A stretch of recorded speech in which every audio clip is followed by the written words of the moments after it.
This is the injustice to trump all injustices here. This woman exercising what is a basic human right, the right to choose the God you worship. She was put in solitary confinement for 9 years.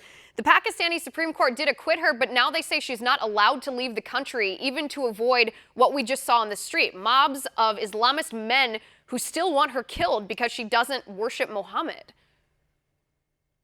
Well, we need to understand it's not about worshiping Muhammad per se, but rather that she originally was convicted of blasphemy. Blasphemy in Islam is a very serious capital punishment crime under Islamic law, under Sharia.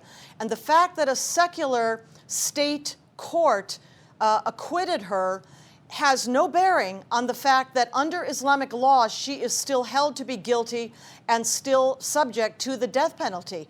Now, there's something within Islam that we need to understand, and that is the doctrine of enjoin the good, forbid the evil. This means that every single Muslim children are taught this from the earliest age at their mother's knee all over the world.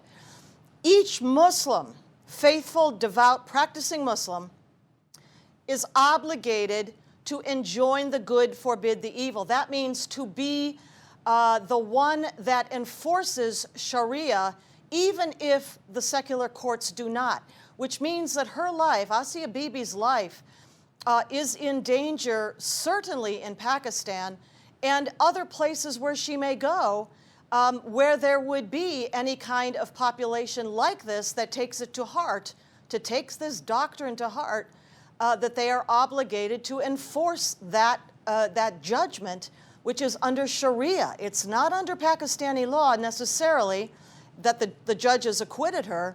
It is under Islamic law that she is still held to be guilty and must be killed. Right. It's terrifying to see the videos. I mean, you can look on Twitter and see some of these live streams. I mean, the idea that all Muslims are enforcers of quote unquote good or of Islamic law, it really just means they're murderous vigilantes who feel justified harming or killing another person because that person's not behaving as Muslims think she should behave. It's horrifying.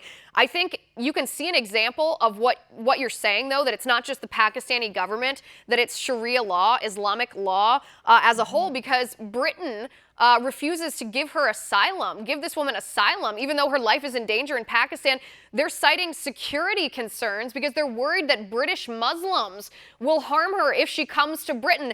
The unrest of British Muslims is the reason that they won't allow this woman to seek safety in the United Kingdom. That is so shocking to me. Want to see more videos like this? Click on the link below and subscribe to One America News on YouTube, and call your cable provider and kindly demand that One America News is added to your lineup.